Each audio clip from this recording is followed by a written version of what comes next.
வணக்கம். இன்றைய முக்கிய செய்திகள். முதலமைச்சர் மு க ஸ்டாலின் அவர்கள் 2வது நாளாக இன்று திருவாரூரில் பிரச்சாரம் மேற்கொள்ள உள்ளார். நாடாளுமன்ற தேர்தலை முன்னிட்டு 40 தொகுதிகளிலும் அதிமுகவுக்கு தேர்தல் பணிக்குழு பொறுப்பாளர்களை நியமனம் செய்யப்பட்டுள்ளனர்.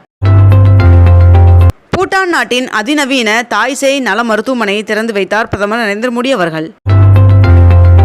ரயில் டிக்கெட்டில் காத்திருப்போர் பட்டியலில் ரத்தான டிக்கெட் மூலம் கடந்த 3 ஆண்டுகளில் ரயில்வே நிர்வாகத்திற்கு 1730 கோடி ரூபாய் வருமானம் கிடைத்துள்ளதாக தகவல் வெளியாகியுள்ளது.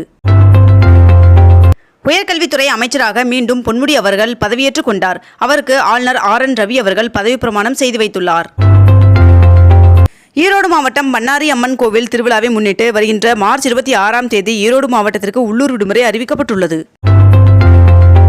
டெல்லி முதலமைச்சரும் ஆம் ஆத்மி கட்சி தலைமை ஒருங்கிணைப்பாளருமான அரவிந்த் கெஜ்ரிவால் அவர்களை மார்ச் 28ஆம் தேதி வரை காவலில் விசாரிக்க அமலாக்கத்துறைக்கு நீதிமன்றம் அனுமதி வழங்கியுள்ளது. மத்திய சென்னை தொகுதி வேட்பாளர் தயாநிதி மாறன் அவர்களை ஆதரித்து இன்று காலை சேப்பாக்கத்தில் உதயநிதி ஸ்டாலின் அவர்கள் பிரச்சாரத்தை தொடங்குகிறார் என்று தகவல் வெளியாகியுள்ளது. சென்னை குஜராத் அணிகளுக்கு இடையிலான IPL போட்டி வருகின்ற மார்ச் 26ஆம் தேதி சென்னை சேப்பாக்கம் மைதானத்தில் நடைபெற உள்ளது.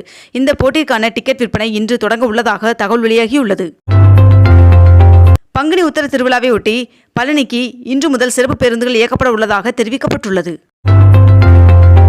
மக்களவைத் தேர்தல் முன்னேற்பாடுகள் குறித்து அங்கீகரிக்கப்பட்ட அரசியல் கட்சிகளுடன் தமிழக தேர்தல் துறை இன்று ஆலோசனை நடத்த உள்ளதாக தெரிவிக்கப்பட்டுள்ளது. விருதுநகரில் தேமுதிக சார்பில் மறைந்த நடிகர் விஜயகாந்த் அவர்களின் மகன் விஜய பிரபாகர் அவர்களும் பாஜகவின் சார்பில் நடிகை ராதிகா சரத்குமார் அவர்களும் போட்டியிட உள்ளனர்.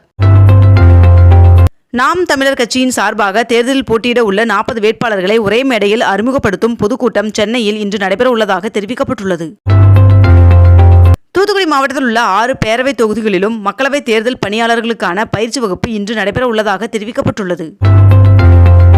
அமலாக்கத்துறை வழக்கில் இருந்து தன்னை விடுவிக்க கோரி முன்னாள் அமைச்சர் செந்தில் பாலாஜி அவர்கள் தாக்கல் செய்த மனு மீது வருகின்ற 28ஆம் தேதி உத்தரவு பிறப்பிக்கப்படும் என்று சென்னை முதன்மை அமர்வு நீதிமன்றம் அறிவித்துள்ளது.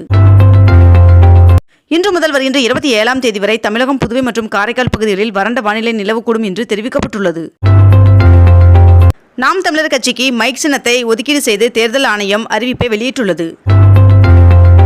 பாஜகவின் 2ஆம் கட்ட வேட்பாளர் பட்டியல் வெளியிடப்பட்டுள்ளது. இதில் விருதுநகரில் நடிகை ராதிகா சரத்குமார் அவர்கள் போட்டியிடுவதாக தெரிவிக்கப்பட்டுள்ளது. தேமுதிக சார்பில் போட்டியிடும் வேட்பாளர்கள் பட்டியலை தேமுதிக தலைமை வெளியிட்டுள்ளது.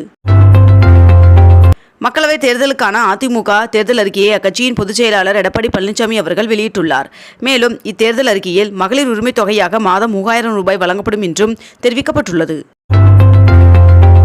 2 நாள் பயணமாக பிரதமர் நரேந்திர மோடி அவர்கள் பூடான் புறப்பட்டு சென்றுள்ளார். சதுரகிரி சுந்தர மகாலிங்கம் சுவாமி கோவிலில் பங்குனி மாத பௌர்ணமி மற்றும் பிரதோஷ வழிபாட்டிற்காக இன்று முதல் வருகின்ற மார்ச் 25ஆம் தேதி வரை 4 நாட்கள் பக்தர்கள் மலையேறி செல்ல அனுமதி வழங்கப்பட்டுள்ளது. தமிழக பாஜக சார்பில் நாடாளுமன்ற தேர்தலில் போட்டியிடும் முதல்கட்ட வேட்பாளர் பட்டியல் வெளியிடப்பட்டுள்ளது. இதில் முன்னணி தலைவர்களான அண்ணாமலை அவர்கள், தமிழிசை சவுந்தரராஜன், முருகன் உள்ளிட்ட 9 வேட்பாளர்களின் பெயர் இந்த பட்டியலில் இடம்பெற்றுள்ளது. மக்களவைத் தேர்தல் நடைபெறும் நாளன்று அனைவரும் சென்று வாக்களிக்க ஏதுவாக ஊதியத்துடன் கூடிய பொது விடுமுறையை அறிவிக்க வேண்டும் என்று அனைத்து மாநிலங்களுக்கும் இந்திய தலைமை தேர்தல் ஆணையம் கடிதம் எழுதியுள்ளது. சென்னையில் இன்று 22 கேரட் ஆபரண தங்கத்தின் விலை சவரனுக்கு 120 ரூபாய் குறைந்து 1 சவரன் 49,480 ரூபாய்க்கு விற்பனையாகிறது. அதேபோல் 1 கிராம் வெள்ளியின் விலை 80 ரூபாய் 50 பைசாவாகவும் விற்பனை செய்யப்பட்டு வருகிறது. இத்துடன் இன்றைய தலைப்புச் செய்திகள் நிறைவடைகின்றன. மேலும் இதுபோன்ற அண்மை தகவல்களை உடனுக்குடன் தெரிந்து கொள்ள நமது அக்னிபூ சேனலை சப்ஸ்கிரைப் செய்து கொண்டு தொடர்ந்து இணைந்திருங்கள். நன்றி, வணக்கம்.